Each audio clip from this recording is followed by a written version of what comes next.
Good morning, good afternoon, and a warm welcome to all participants joining us from around the world. It is a pleasure to continue the sessions of the International Congress on Climate Change, organized by the Metropolitan Autonomous University in collaboration with the NGO Adaptation Strategies to Climate Change.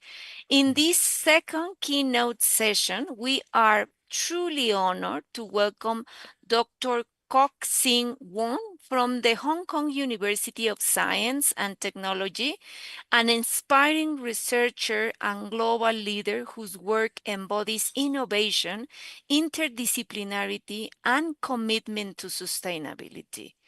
Dr. Wong's research explores transformative resilience in climate sustainability, examining how environmental, economic, and social factors interact to shape our pathways towards a sustainable future. His pioneering use of integrated artificial intelligence and system analysis has been applied across multiple sectors, including waste management, energy, buildings, and transportation, offering practical and scalable solutions for climate mitigation. Among his many recognitions, Dr. Woon was named National Champion of the Frontiers Planet Prize in 2025. He receives the Malaysian National Outstanding Young Researcher Award in 2024, and he was honored as an influential researcher by the American Chemical Society in 2023. He also received the GDN Outstanding Research Award in 2021 and served as a member of both the Global Young Academy and the Young Scientist Network of the Academy of Science in Malaysia. Today, Dr. Woon will share his note lecture entitled The Nexus of Solid Waste and Global Warming, Pathways to Mitigation. Please join me in welcoming Dr. Kuk Sing Woon, and let us give him the floor to begin his presentation. All right, thank you so much, I would say, Dr. Fabiola, for your kind invitations. All right, so I would like to share my screen if you allow me to do that. All right, so I Huguito, will, yeah. gracias.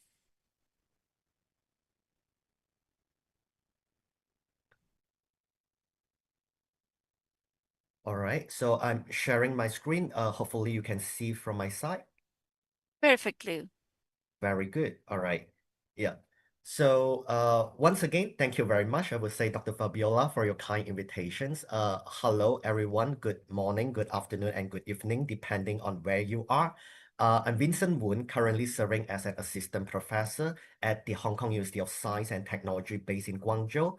I'm also serving as an adjunct associate professor at Xiamen University, Malaysia.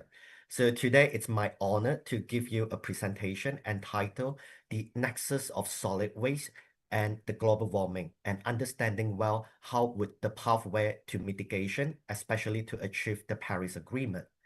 So here it's just a little bit background about my research. For your information, my research are mainly focusing on the interplay of environment, economic, together with the social perspective, utilizing different sustainable process and systems analytical approaches, such as life cycle assessment, pinch analysis, material flow analysis, techno-economic analysis, integrated with artificial intelligence model and spatial temporal analysis in order to formulate sustainable policy. For example, Paris Agreement, net zero emissions, sustainable development goals to corporate emissions target for ESG. So my research spans across different sectors, ranging from solid waste to transportation, agriculture, energy, and building. And today I will mainly focusing on the solid waste sector. I also would like to take this opportunity to introduce a little bit about my current affiliation, which is the Hong Kong University of Science and Technology, Guangzhou. So for your information, Hong Kong USD Guangzhou, located in the Greater Bay Area, which it's very close to Shenzhen and also to Hong Kong. So it's pretty close to our second campus, our another campus, which is in Clearwater Bay at Hong Kong UST in Hong Kong. So if you are taking the high-speed railway train, it just takes you about like 40 minutes to travel between these two campuses.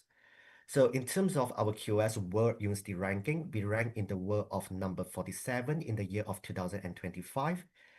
For the Times Higher Education Asia University ranking, we rank 12 in Asia. We are also ranked world number 3 for the Young University ranking 2024 by Times Higher Education. We are kind of the first university to adopt a totally new academic structure in which we do not have any schools and faculties, in which we adopt hubs and trusts, mainly to foster interdisciplinary collaboration and also adaptability to evolve the global challenges, ensuring a flexibility and readiness for a rapidly changing world. So here shows you the 4 function hubs that we have. We have function hubs, information hubs, system hubs, and society hub. So I myself are parked under the society hub, under the carbon neutrality and climate change trust. A very a brief bird's eye view about the current development of our campus. As you know that this is pretty a new campus, which we started in the year of 2022. So we have just started for the phase 1 development, and currently we are working for phase 2 development. So here shows you some of the photos, some bird's eye view of our university, and also some of the interior part of our university as well.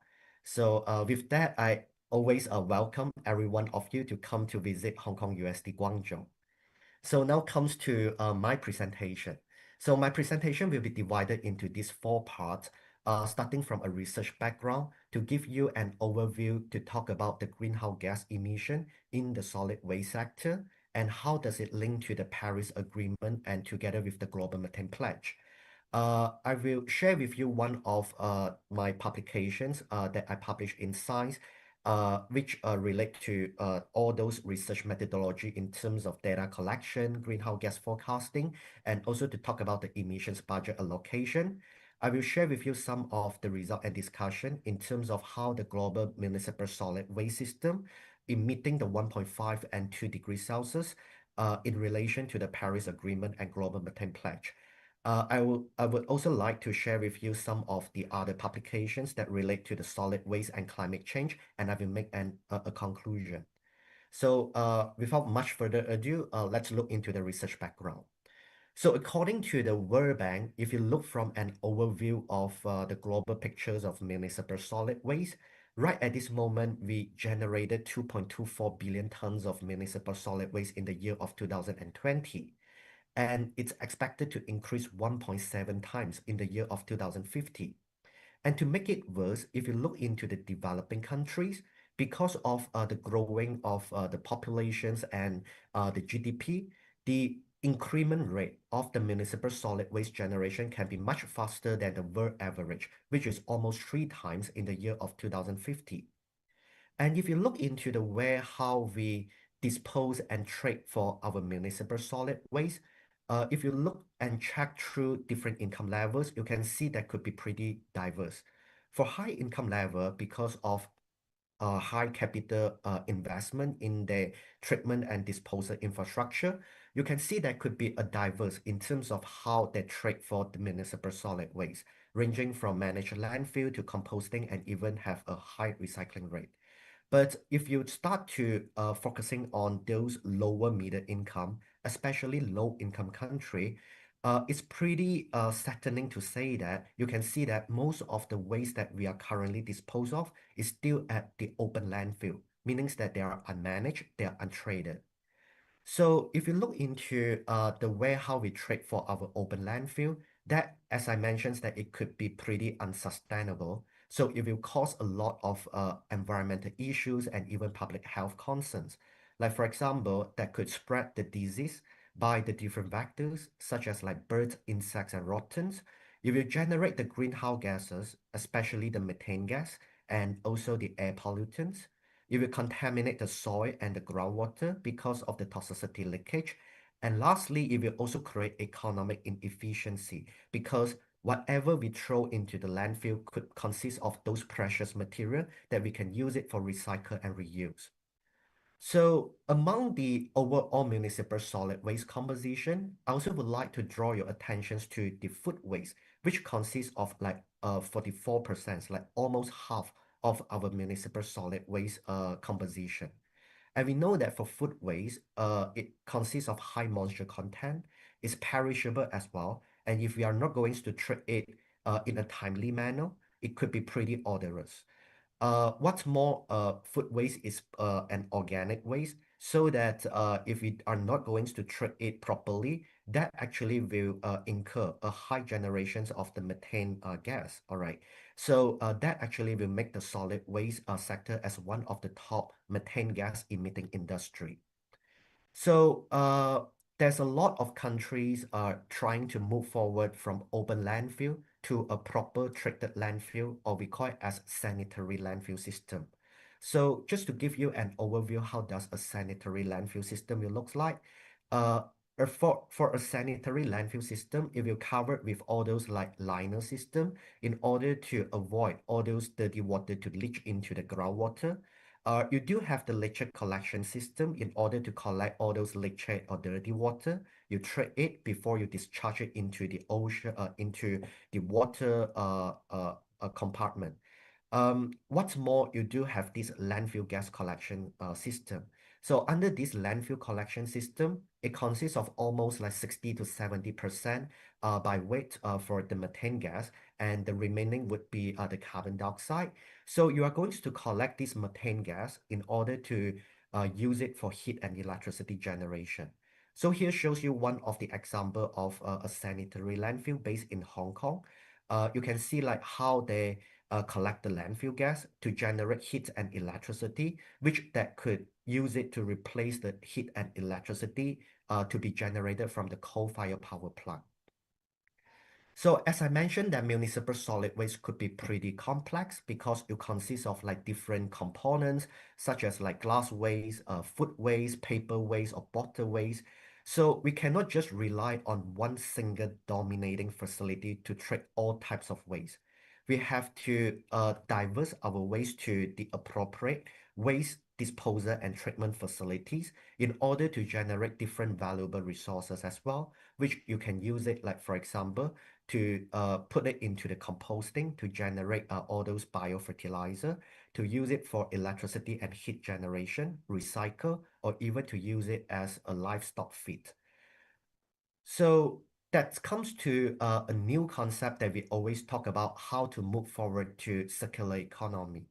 To understand what does it mean as circular economy, first of all, we need to understand how does the linear economy looks like.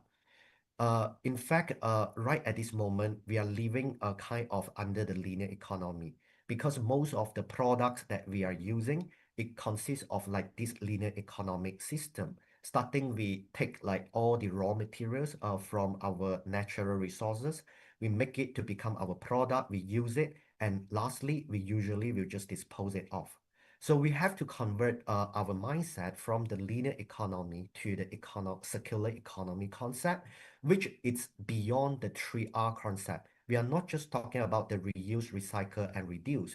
We think about like how we can recover, repurpose, remanufacture, refurbish, to name a few, and to ensure that all our products are achieved within the closed loop cycle. By achieving this circular economy concept, we are able to reduce the total cost. We can able to reduce and even avoid the greenhouse gas and even the pollutants, and also increase the willingness of acceptance from the social perception. So for today, I will mainly focusing on the waste in relation to the greenhouse gas emissions. So when we talk about the greenhouse gas emissions, I think one of the agreement that most of you might be aware of is the Paris Agreement. So under this Paris Agreement, which signed in the year of 2016, more than 190 countries has pledged to limit our temperature rise not to exceed 2 degrees Celsius, preferably under 1.5 degrees Celsius. So I would say that this is pretty an ambitious target, but we need a collective action from each and every country to really work it on. But if you look at this moment, based on our current business as usual policies, that actually could warm our Earth by about 2.7 degrees Celsius. And in fact, based on the latest news from the World Meteorological Organization, which is based on last year, our Earth actually has already warmed up by almost 1.45 degrees Celsius, which is pretty close to 1.5 degrees Celsius. So we know that when we talk about all this global warming and climate change, mostly we look into the greenhouse gases. So some of the main culprits of these greenhouse gases would be carbon dioxide. But today I would like to draw your attentions to methane gas. Just for your information, methane gas, it's like the second largest contributor for the man-made greenhouse gas emissions. All right. And in fact, even though methane has a smaller contributor to the carbon dioxide, but just for your information that it has a much greater short-term warming impact as compared to the carbon dioxide. So for a 20-year time frame, methane gas actually has 81 times the cumulative warming potentials of carbon dioxide higher than this emission. So meaning that if you are giving the same unit mass of carbon dioxide and methane gas has the ability to trap the heat 81 times more as compared to the carbon dioxide itself. So methane gas always plays a crucial role in terms of fighting against the global warmings. So due to these consequences, back to COP26, 105 countries has pledged out to cut the methane emissions by 30% by 2030 as relative to 2020. So this is under the Global Methane Pledge. So we hope that through this Global Methane Pledge, we could have a rapid reductions of the methane emission, which can reduce the methane concentration being accumulated in the atmosphere, which it will help us to give a short-term solution to decelerate the near-term global warming as well. And at the end of it, it will help to provide a short-term relief for negotiations to cut the global emissions. In fact, if you look into a report provided by the McKinsey, you can see that solid waste kind of showing the highest sector for the methane reduction potential if we are going to treat our solid waste properly. And not to mention that in the future, because of the growing population, there could be more and more waste being generated. So you can see that there could be even more methane to be released. So given the fact that the importance of this methane emission, in my research group, we start to think about like how the municipal solid waste can link to all those global target or global climate targets, like for example, Paris Agreement goals or even global methane pledge. So we look into all those past literature and we found that there's a significant gap to understand how the solid waste emission can affect the progress toward the climate goals. We feel like this could be very important to understand this gap because this will help to address the unprecedented climate crisis and also allow us to monitor the progress towards the long-term climate goals and support the policymakers in developing the methane mitigation strategies. So with that, we come out with our study to adopt a machine learning tool to forecast the disaggregated greenhouse gas emissions from a global perspective for the municipal solid waste system. So first, we would like to access the current municipal solid waste system emitting the 1.5 to 2 degrees Celsius of the climate goals. And let's say if we are not able to meet with this 1.5 to 2 degrees Celsius, what would be the mitigation potentials for us to achieve this global climate target? So now comes to like the very big questions. We would like to understand how can the global waste emissions to achieve the net zero warming futures. So we have already published this paper in Science together with my master's student and also with collaborators from Czech Republic and South Africa. So this study is mainly to understand well how the global solid waste emission towards the net zero warming future. And this study also has been named as one of the papers under the 2025 National Champions for the Frontiers Planet Prize.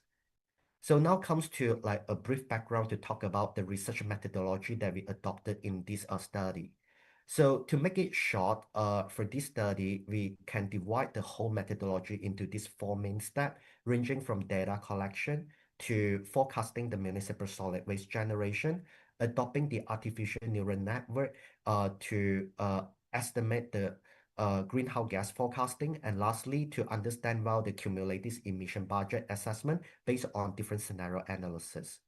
So for step number one, we collect all those social, economic, and municipal solid waste data, consisting of 43 highest municipal solid waste generating countries and region, which already accounting to more than 86% of the global municipal solid waste. So we adopted the 2006 IPCC guidelines for national greenhouse gas inventory, which has been refined in the year of 2019 to calculate the greenhouse gas emission for the municipal solid waste disposal and treatment using a bottom-up approach, meaning that we are trying to calculate the greenhouse gas emission for each and every country. So we collected the data from all those national inventories, from the international report, from World Bank data as well, and we even look into the national website in order to collect the respective data.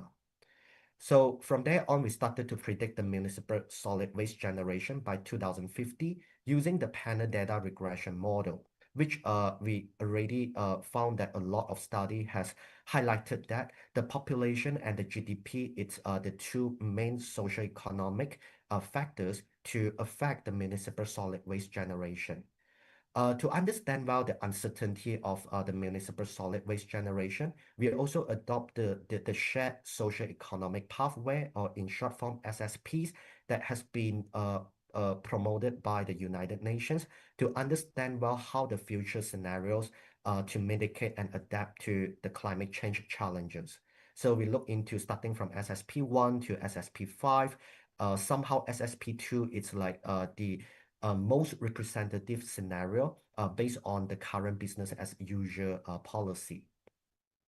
Then for step three, we start to work out for utilizing the machine learning tool to forecast the greenhouse gas emission. So we developed the Bayesian optimized artificial neural network model. Reason behind why we want to use this Bayesian optimization, because it will help to optimize the model hyperparameters to minimize the root mean square error, which will reduce the uncertainty of our predictions. So we started to forecast based on the year of greenhouse gas emission in the year of 2021 to 2050 based on the SSP using the ensemble learning models too as well to reduce the forecast variance and the generalization errors. So in case if you like to know more about this Bayesian optimized NM model, feel free to read through this paper that we have already published. Lastly, to talk about the cumulative emissions budget. So we start to understand well, like based on the forecasted greenhouse gas emission, to what extent that it can help to limit or help to achieve the cumulative emission budget for the global municipal solid waste system. So we look into the concept of emission budget. So just give you one idea to talk about this emission budget. It talks about the amount of the greenhouse gases that can be emitted for a given level of global warming. Usually we look into the 1.5 and 2 degrees Celsius. So to make it short, it's like calculated by the climate scientists to understand well the relationship between the Earth temperature and carbon dioxide emission. So right now, the best estimate is that if you release 1,000 gigatons of carbon dioxide, that actually will incur 0.45 degrees Celsius increment. So this is what we call a transient climate response to cumulative carbon dioxide emission. So we look into the 1.5 and 2 degrees Celsius. We also look into the 50 percentile and the 67 percentile in order to acknowledge the emissions uncertainties. So here shows you some of the result and discussion. I think one of the key findings that you might be pretty interested is like how the current global solid waste system, is there any possibility to meet with the 1.5 and 2 degrees Celsius?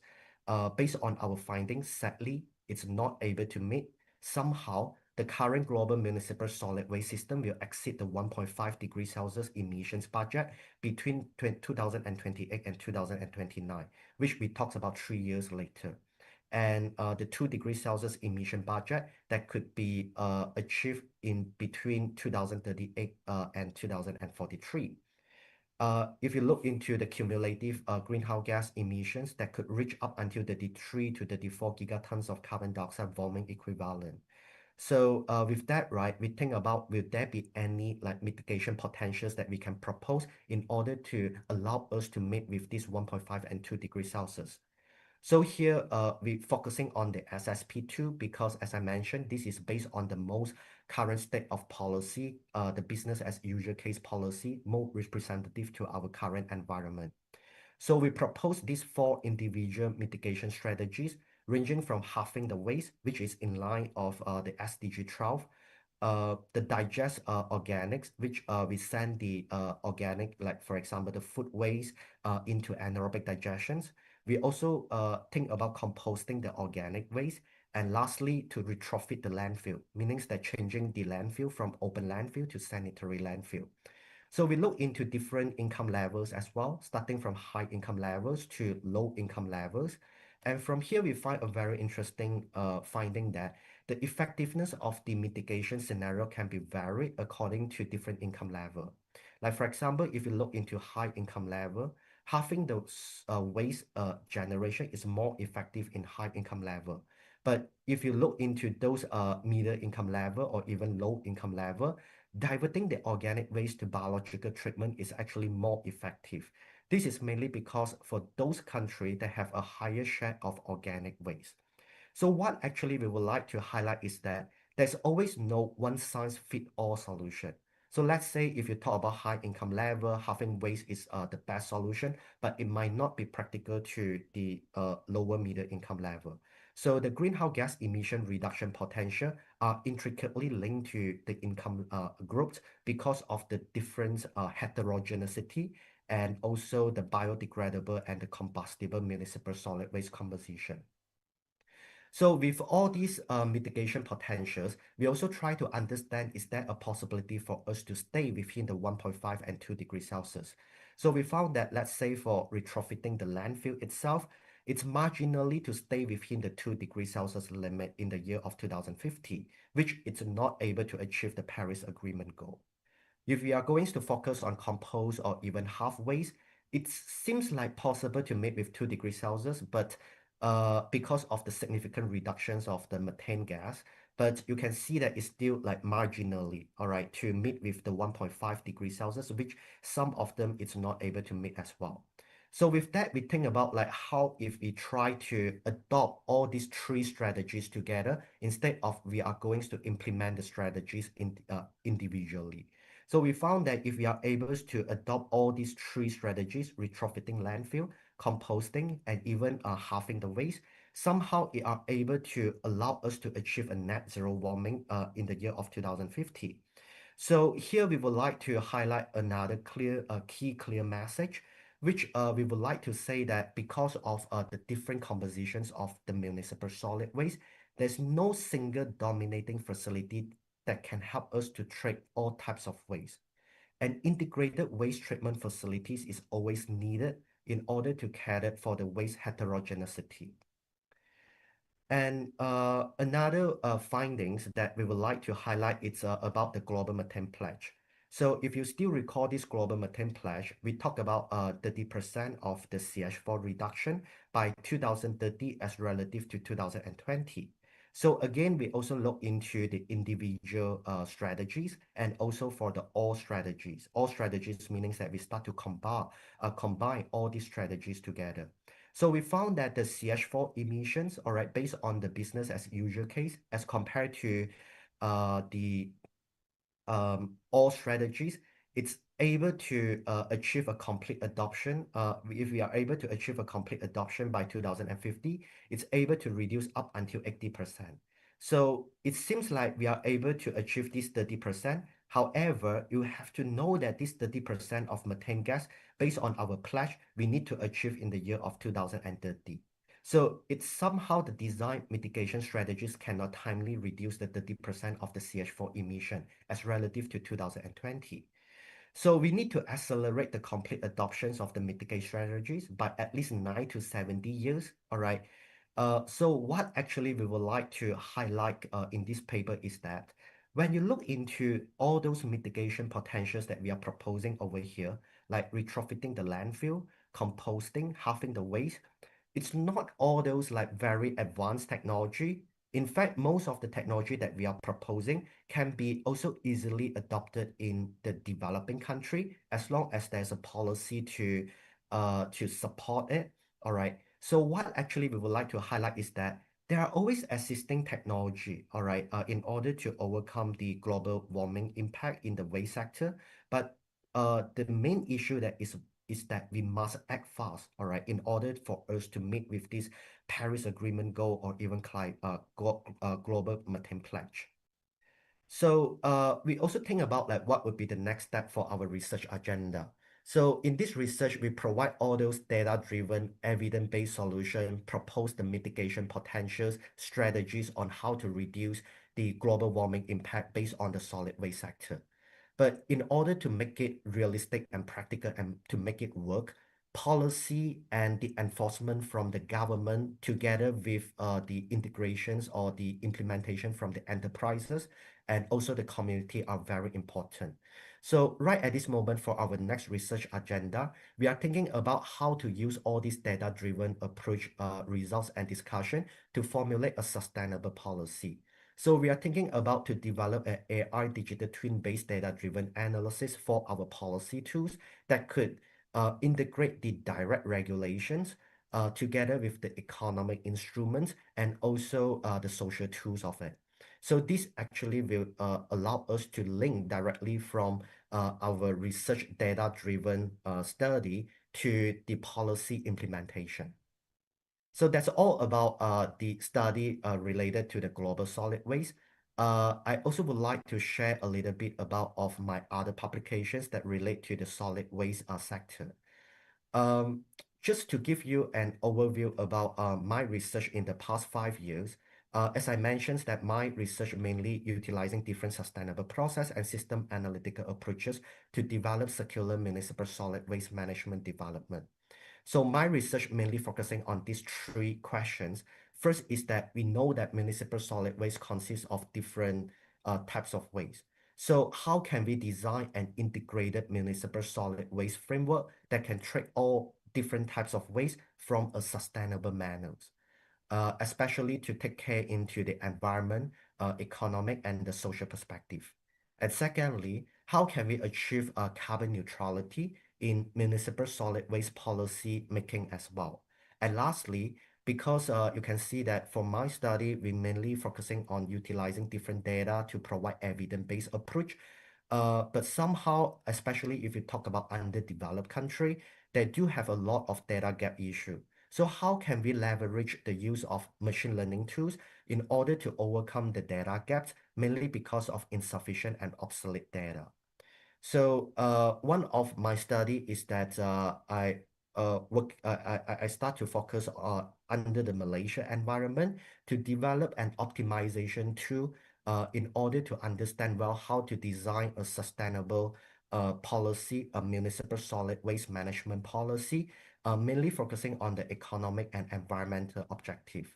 So if you look into the superstructures of this study, you can see that for our municipal solid waste, it consists of different types of waste. And for all these different types of waste, you do have you can send it to different facilities as well in order to treat it and to come up with different products. So you can see that that could be pretty complex. I would say that in terms of the whole municipal solid waste material flow analysis. So if you want to like do an optimal flow, we need to rely on all those multi-objective optimization too. So for this study, we're mainly focusing on the economic part and also the greenhouse gas emission for our environmental objective. So we adopted the augment contour method. The reasons behind because under this augment contour method, it will help you to come up with a set of Pareto solutions that will allow you to understand well what would be the best solution for the least cost solution or even the least greenhouse gas emission solution. So it depends on the policymakers if they would like to go with those solution with the least cost solution. They can like select all those solutions that highlighted over here. But if they would like to really focusing on the greenhouse gas emission reduction, they can also focus on like all those solutions over here, but it comes with a higher cost. Reason behind because let's say if you look into solution 10 and 11, it actually somehow come with like more, you can see that more diverse in terms of the waste disposal and treatment facility, which will help incur a larger cost on it. All right.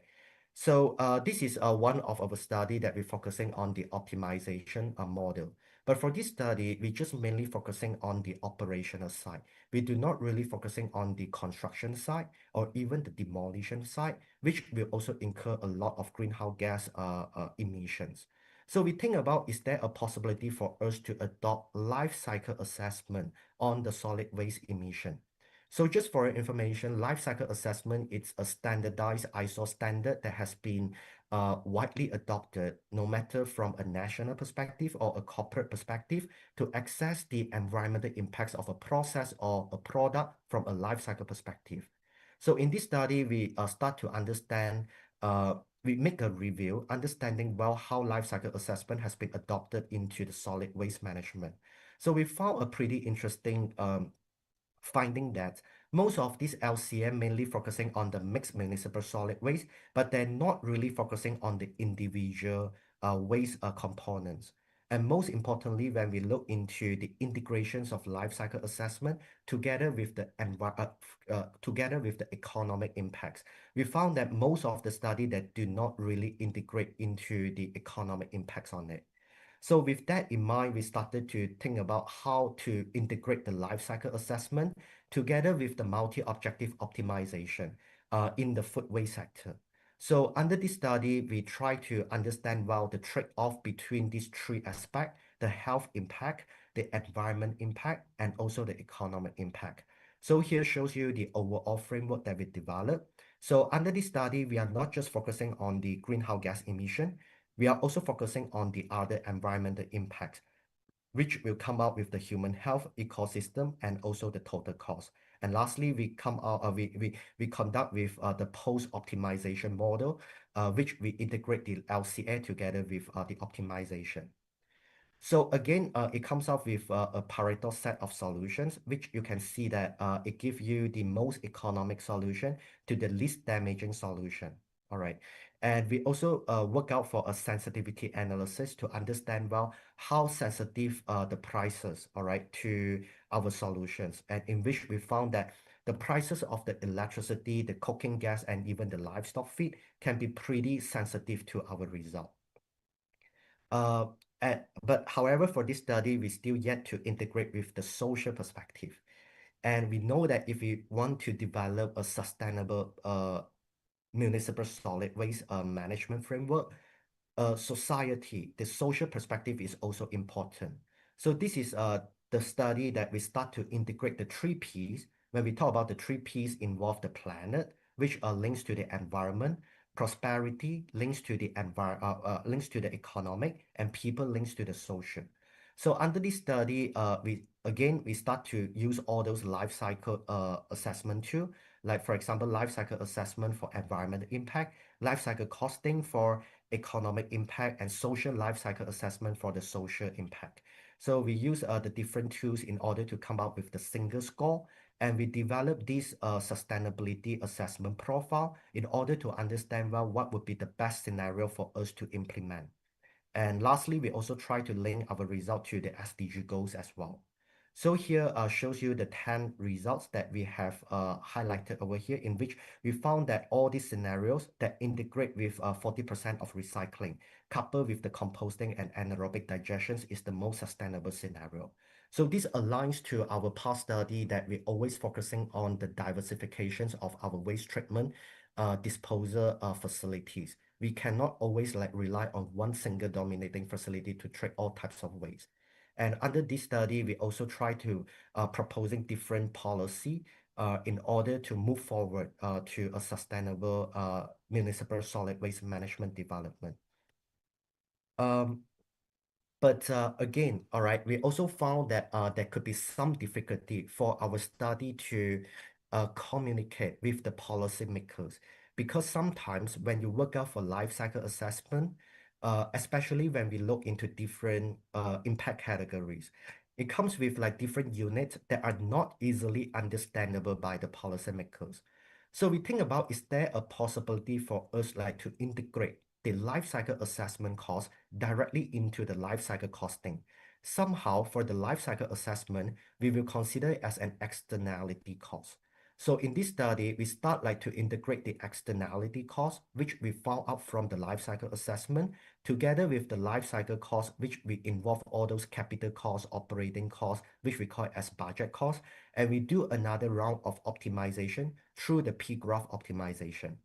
The reasons why we use the P-graph, because it will give you the root system, understanding how the waste, all right, we focus on the plastic waste, how the plastic waste can be flowed to different uh, treatment facilities.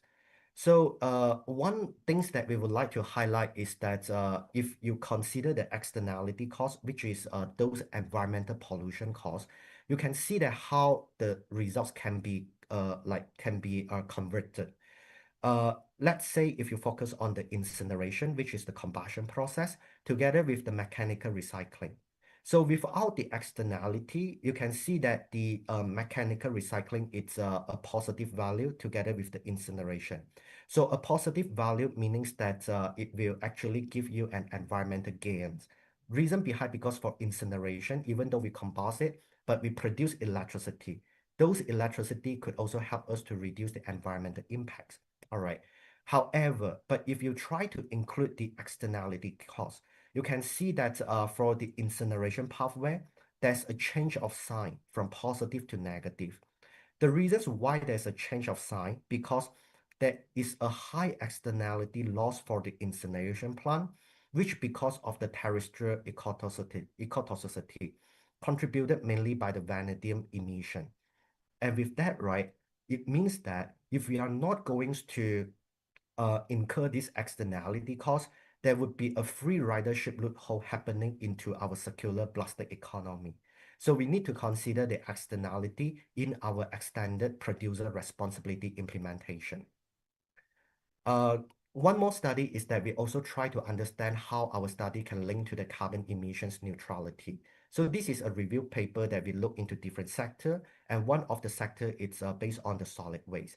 Again, we found that there are very lack study that integrate the solid waste together with the carbon emissions neutrality. So with that, we think about how can we link the greenhouse gas emissions that we calculate or we quantify through the optimization tool. So in this study, we use the carbon emission pinch analysis and to link with the waste policy targets. So you can see that the pinch analysis that we set it at 0, which represent the carbon neutrality, which we can set it through different pathway, through different waste facility. So this is a study that we allow the greenhouse gas emissions from different waste facility that to be linked together with the waste policy target that we are going to achieve. And secondly, we also try to look into the life cycle assessment together with the GHG protocol from a corporate perspective, because sometimes from a company or corporate perspective, they also would like to make sustainable policy. But from a corporate perspective, they usually will use the greenhouse gas protocol, which involves scope 1, scope 2, and scope 3 for carbon emissions. But the problem is that for greenhouse gas protocol, it does not look from a life cycle perspective. So we think about like complement or integrate these two methodology together in order to complement the limitation for each and every one.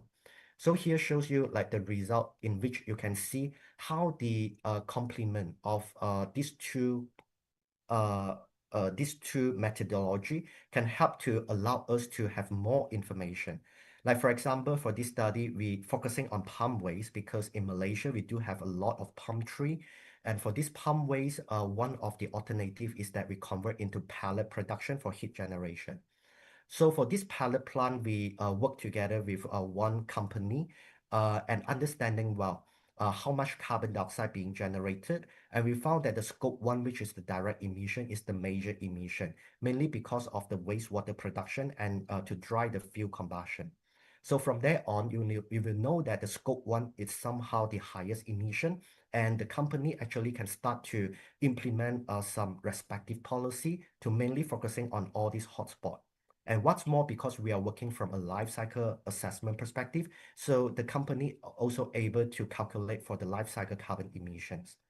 We also think about like for this pellet that being produced, is there a chance that they can reuse it, especially for the drying fuel combustion? So here we also like started to work out for a sensitivity analysis, and we found out that if the company itself trying to trying to replace almost like 50% for the pellet in order to generate the fuel to coal fire with the coal. Somehow it will help the whole plant to achieve a carbon neutrality. And lastly, I also would like to draw your attention that right at this moment, my study also start to expand to spatial analysis because you can see that for most of my past study, I always focusing on the capacity, like to understand well how large is the solid waste treatment facility has to be built up, but we do not provide a very clear evidence like where to build up for all those facilities. So in this study, we integrate together with the P-graph lifecycle optimization, but we enhance with the geospatial analysis, meaning that the GIS analysis, in order to understand well what would be the best location for us to allocate for all these plastic waste treatment facility, no matter it's recycling or incineration, all right, or even the other waste disposal. All right. So this actually will give a very clear output to the policymakers, not just only to understand the capacity, but also understand what would be the best location for us to allocate for all this capacity. In fact, the study right at this moment has already been worked out as a policy brief and presented to the Ministry of Environment, and hopefully they can look into our result and adopt our result as a decision-making process. So come to the conclusion itself. I just would like to conclude within these 4 parts. Just for information, when we talk about waste, always think about waste circularity, how we move forward from the linear economy to the circular economy, because waste circularity is always a key concept in the municipal solid waste management. You can see that my study mainly focusing on prediction, forecasting, using data to understand well what would be the future scenario. But I do hope to let you know that it's also very important for us to use all this data-driven approach for future municipal solid waste policy making. So here I would like to state a quote from Professor John's statement from MIT, in which he mentions that simulations always let us to imagine a better world and discover how we can make it real. So without all those evidence-based future scenario predictions, it's really challenging for us like to make from the basis, how are we going to design the policy making? So I'm not saying that my study would be 100% accurate in the future, but at least to serve as an evidence-based basis for the policymakers or even the companies, to make a decision making. And lastly, also a second thing is that always understand that for municipal solid waste, it consists of like different types of waste. So an integrated municipal solid waste management is always important for us to cater for the heterogeneity and complexity of the waste. And lastly, I would like to say that when we talk about the waste, somehow, if you start to twist a little bit of your mindset, think about waste is just a misplaced resource, meaning that this is something that we can reuse it if we are not going to throw it in the wrong way. So the waste that we always throw it, that could be not a waste if we give it a second life. So that's all my presentation. I will say thank you very much again for Dr. Fabiola for your invitation, and also thank you very much for your time. Yeah.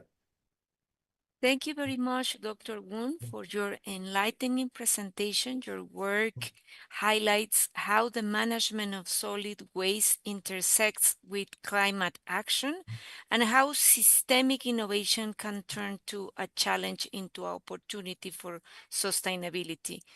We will now open the floor for questions from our audience. Please feel free to post your questions and we will share them with Dr. Woon as we go along.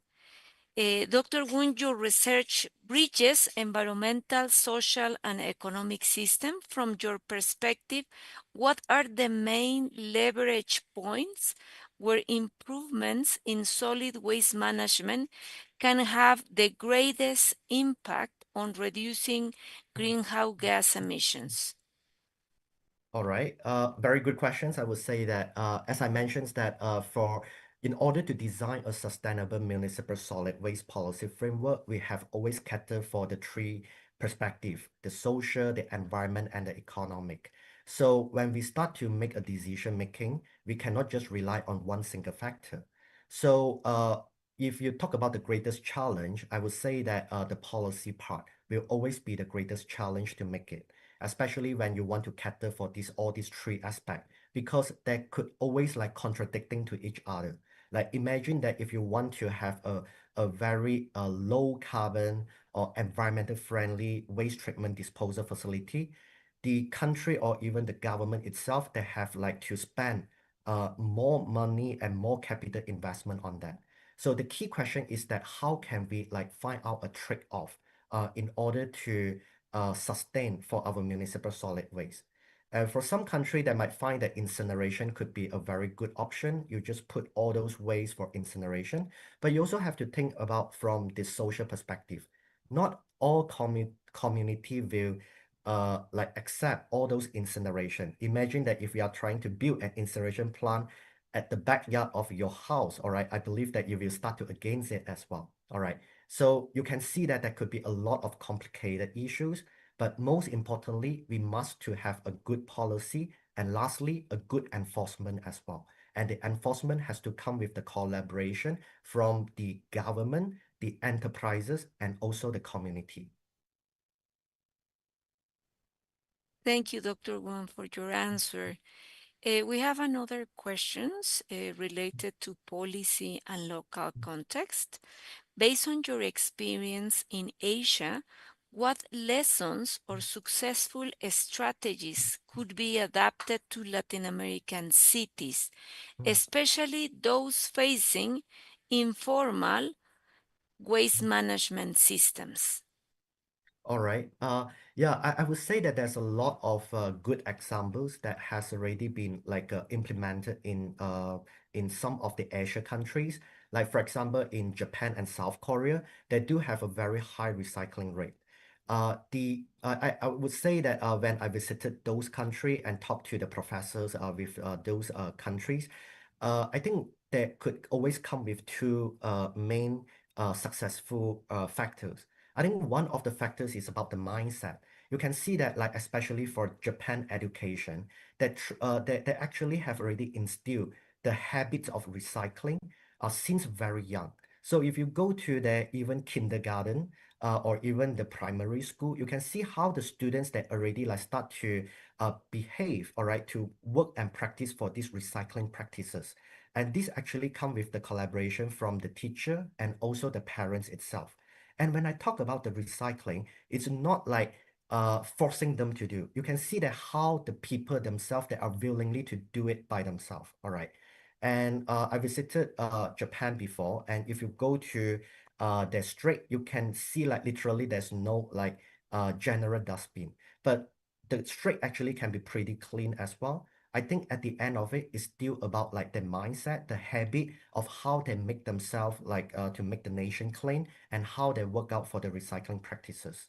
So I think this is one of the main factor. And the second factor, again, no matter how, I think it's about the enactment.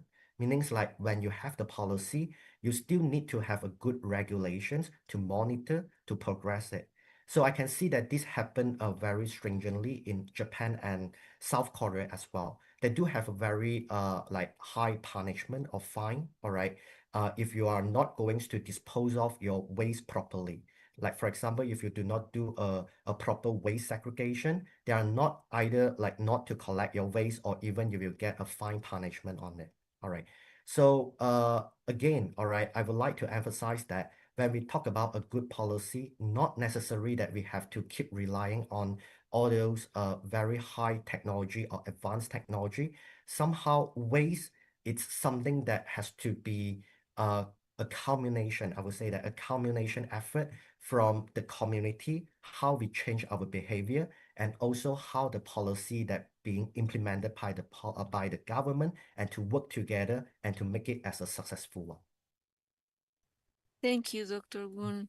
You mentioned the use of artificial intelligence and systems analysis in your work. Could you expand on how these tools are transforming waste logistics or helping us better quantify emissions? All right. Yeah. So the main idea why I adopted artificial intelligence model, Reason because you can see that for our study, we use a lot of data to quantify and to show all this evidence-based approach. Like just for your information, for the science paper, we actually collected more than like 100,000 of data. But in between, there could be a lot of data gaps on it. So of course, we can do a simple regression model, but the regression model will comes with lots of uncertainty as well. So this like how we started like to adopt the artificial intelligence model, even though we know that there could be a black box issue, but we're also trying to integrate with other explainable AI too. All right, like integrating together with shape analysis in order to understand well how the behavior of the artificial intelligence model will look like. So we started to use all these artificial intelligence model in different approaches. First, not just to do the forecasting, we also think about like how to use this artificial intelligence model to work out for the policy analysis. Right at this moment in my research group, we adopted the large language model to collect all these different waste policy from different countries, analyze the wordings, like doing a text analysis, understanding well how the waste policy has to be shaped, all right, in order to make it an effective one. So we collected like more than 30 years of like range of their waste policy for different countries, analyze like part by part, and also to compare with the historical trend. Meanings like when they roll out for this policy, we look into like for the next 5 to 10 years, how does let's say the recycling, how does the waste has been reduced or whatever. And from there on, we start to understand how effective of the policy. Of course, we are not going like to come out with a universal policy, but at least we hope that through the usage of the artificial intelligence model, it can like come out with a more comprehensive waste policy that can cater with all like different countries or different income levels as well. Thank you very much, Dr. Kong-Sin Woon, for your insights and for helping us envision practical pathways for a more sustainable and resilient future. And thank you to all participants for your excellent questions and engagement. Before we conclude, we warmly invite you to join us tomorrow, Wednesday, October 29, at 5 p.m. Mexico time for the next keynote presentation, Construction of Wetlands in La Piedad Lagoon, a strategy to mitigate climate change in Mexico. Dr. Woon, we are very happy to have you at Metropolitan Autonomous University. Thank you for all your insights and all your great experience in advancing waste management, not only in Asian countries. We can learn from those experiences to implement them in Latin America and the Caribbean. Thank you for Thank you. joining us. Thank you so much. It's my pleasure. Thank you for inviting me. Yeah. So see you tomorrow, Sure. everybody. See you. All right. Okay. Bye-bye.